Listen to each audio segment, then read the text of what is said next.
नमस्कार। अमीय दिसटि शुभ करे, हरे अघ पाप सकल मल, काम क्रोध अरु लोभ मोह, बस करे सभे भलिया। अर्थात गुरुदेव जिस मनुष्य के ऊपर अमृतमयी दृष्टि डालते हैं उसके सब पाप और विकार दूर हो जाते हैं।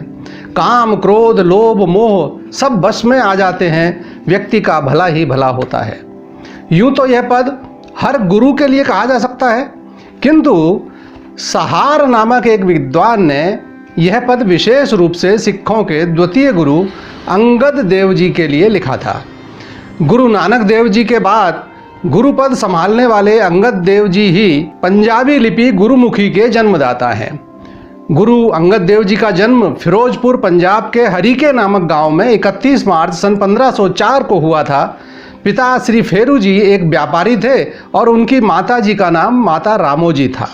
गुरु अंगद देव जी की शादी खडूर निवासी श्री देवीचंद क्षत्रिय की सुपुत्री खीवी जी के साथ संवत 1576 में हुई और उनके दो पुत्र दासू जी व दातू जी और दो सुपुत्रियां अमरो जी व अनोखी जी थे। गुरु अंगद देव जी 7 सितंबर 1539 से 28 मार्च 1552 तक गुरुपद पर रहे। तीसरे गुरु अमरदास जी एक वैष्णव परिवार में जन्मे थे और खेती तथा व्यापार से अपनी जीविका चलाते थे। एक बार इन्हें गुरु नानक देव जी का पद सुनने को मिला। उससे प्रभावित होकर अमरदास जी गुरु अंगद देव जी के पास खडूर साहब पहुँचे और उनके शिष्य बन गए। उस समय उनकी उम्र 63 वर्ष की थी। वे बड़ी निष्ठा से गुरु अंगद देव जी की सेवा में जुट गए।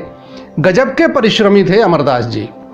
सवा प्रहर रात रहते ही उठ जाते और गुरु जी के स्नान हेतु ताजे पानी की गागर लाते। स्नान उपरांत उनके वस्त्र धोकर सुखाते। उसके बाद लंगर की तैयारी में जुट जाते और जब प्रसाद तैयार हो जाता तो पहले गुरु जी को अर्पित करते। गर्मियों में संगतों को ठंडा जल पिलाते और पंखों की सेवा करते। इस प्रकार रात दिन सेवा में जुटे रहे। एक दिन जब रात को गागर कंधे पर लेकर आ रहे थे तब एक जुलाहे के घर के बाहर लगे किले से ठोकर खाकर गिर पड़े और पानी से भरी गागर भी नीचे गिर गई। मकान के अंदर से जुलाहे ने आवाज लगाई, कौन है? इस पर जुलाहे की पत्नी ने कहा, होगा अमरू निठल्ला, और कौन हो सकता है इस रात को? अमरदास जी ने कोई जवाब नहीं दिया। चुपचाप दोबारा पानी लाए और नित्य के अनुसार गुरु जी को स्नान करवाया। बाद में जब गुरु जी को इस घटना की जानकारी मिली तो उन्होंने प्यार से अमरदास जी को गले लगा लिया और सबसे कहा कि अमरदास निठल्ले नहीं, ये तो बेसहारों के सहारा हैं, पीरों के पीर समर्थ पुरुष हैं। और इसके बाद गुरु अंगद देव जी ने संगत के सामने स्पष्ट कर दिया कि उनके बाद अमरदास जी ही गुरु गद्दी संभालेंगे। किंतु इस घोषणा के बाद गुरु अंगद देव जी के सुपुत्र दासू तथा दातू अमरदास जी से ईर्ष्या करने लगे। यह देखकर गुरु जी ने इन्हें अपने घर बासर के जाने का आदेश दे दिया। लेकिन कुछ ही दिनों बाद एक क्षत्रिय गोंदा मरवाहा गुरु अंगद देव जी के पास आकर बोला कि उसकी इच्छा ब्यास नदी के किनारे अपने नाम से एक गांव बसाने की है, लेकिन लोगों का मानना है कि उस स्थान पर प्रेत बाधा है। कृपया आप अपने किसी साहबजादे को वहां बसने भेज दें ताकि लोगों के दिल में से डर निकल जाए। गोंदा की प्रार्थना सुनकर गुरुजी ने अपने दोनों पुत्रों से वहां जाने को कहा, किंतु उनमें से कोई भी तैयार नहीं हुआ। इस पर गुरु अंगद देव जी ने अमरदास जी को बासरके से बुलाकर गोंदा के साथ जाने की आज्ञा दी। अमरदास जी तुरंत गुरु आज्ञा मानकर उसके साथ चले गए और वह गांव गोइंदवाल बस गया। गोइंदवाल से प्रतिदिन अमरदास जी लंगर तैयार होने से पूर्व गुरु जी के पास खडूर साहब पहुंच जाते और गुरु जी को प्रसाद खिलाकर और लंगर में सेवा कर वापस गोइंदवाल पहुंचते। रास्ते में आते जाते समय जिस स्थान पर विश्राम करते थे उस कावे गांव को अब हंसावाल के नाम से जाना जाता है। गुरु अंगद देव जी के बाद जब उनकी इच्छानुसार 75 वर्षीय गुरु अमरदास जी ने गुरु गद्दी संभाली तो गुस्से में भरे हुए अंगद देव जी के साहबजादे दातू जी ने आकर इनकी पीठ में लात मारी और कहा, यह गद्दी हमारे पिताजी की थी जिस पर हमारा हक है, तुम सेवा करते करते गद्दी पर कैसे आ बैठे? गुरुजी ने दातू जी के पैर पकड़कर कहा, मेरे सूखे शरीर की हड्डियों से आपके कोमल चरणों में चोट आ गई होगी, मुझे क्षमा करें।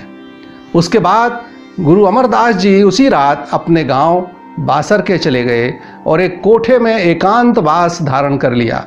दरवाजे के बाहर लिख दिया कि जो कोई इस दरवाजे को खोलेगा वो गुरु का देनदार होगा। इधर गोविंदवाल से गुरुजी के चले जाने के बाद दातू जी गद्दी लगाकर बैठ तो गए, लेकिन किसी ने उन्हें मान सम्मान नहीं दिया।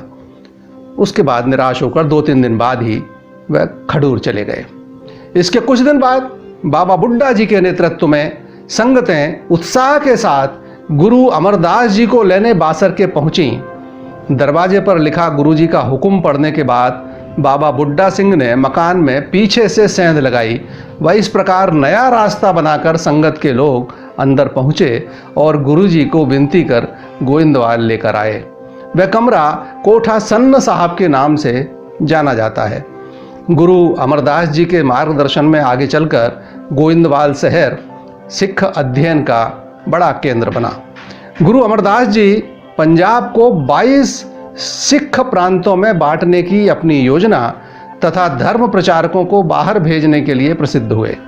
वे अपनी बुद्धिमत्ता व धर्मपरायणता के लिए बहुत सम्मानित थे। गुरु अमरदास जी को उनके समाज सुधार के कार्यों के लिए भी जाना जाता है। उन्होंने उस समय समाज में प्रचलित सती प्रथा का प्रबल विरोध किया और अपने अनुयायियों के लिए इस प्रथा को मानना निषिद्ध कर दिया। गुरुजी ने विधवा विवाह और अंतरजातीय विवाहों को बढ़ावा दिया, साथ ही महिलाओं को पर्दा प्रथा त्यागने के लिए कहा। गुरु अमरदास ने समाज में फैले अंधविश्वास और कर्मकांडों में फंसे समाज को सही दिशा दिखाने का प्रयास किया। उन्होंने लोगों को बेहद ही सरल भाषा में समझाया कि सभी इंसान एक दूसरे के भाई हैं, सभी एक ही ईश्वर की संतान हैं। फिर ईश्वर अपनी संतानों में भेद कैसे कर सकता है? ऐसा नहीं कि उन्होंने ये बातें सिर्फ उपदेशात्मक रूप में कही हों, उन्होंने इन उपदेशों को अपने जीवन में अमल में भी लाकर स्वयं एक आदर्श बनकर सामाजिक सद्भाव की मिसाल कायम की। छूत अछूत जैसी बुराइयों को दूर करने के लिए लंगर परंपरा चलाई, जहां कथित अछूत लोग, जिनके सामीप्य से लोग बचने की कोशिश करते थे, उन्हीं उच्च जाति वालों के साथ एक पंक्ति में बैठकर भोजन करते थे। एक बार मुगल शहंशाह अकबर ने जब यह सुना कि गुरु के लंगर में बिना ऊंच नीच के भेद के सब लोग साथ बैठकर प्रसाद ग्रहण करते हैं, तो उसे भरोसा ही नहीं हुआ और वह स्वयं यह दृश्य देखने वहां पहुंचा। उस समय के भेदभाव से ग्रस्त समाज में यह नज़ारा देखकर वह अत्यंत प्रभावित हुआ और झबाल परगने की 500 बीघा जमीन का पट्टा जागीर के तौर पर गुरुजी के नाम कर दिया। तत्कालीन सामाजिक परिवेश में गुरुजी ने अपने क्रांतिकारी कदमों से एक ऐसे भाईचारे की नींव रखी जिसमें धर्म तथा जाति का भेदभाव बेमानी था। अमरदास जी के कुछ पद गुरु ग्रंथ साहब में संग्रहित हैं। इनकी एक प्रसिद्ध रचना आनंद है, जो उत्सवों में गाई जाती है। गुरुजी ने ही सामाजिक मेल मिलाप बढ़ाने की दृष्टि से बैसाखी पर्व का आयोजन प्रारंभ करवाया। इन्हीं के आदेश पर इनके दामाद रामदास जी ने अमृतसर के निकट संतोखसर नामक तालाब खुदवाया था, जो अब गुरु अमरदास जी के नाम पर अमृतसर के नाम से प्रसिद्ध है। देखते रहिए आपका अपना क्रांति दूत। नमस्कार, सत श्री अकाल।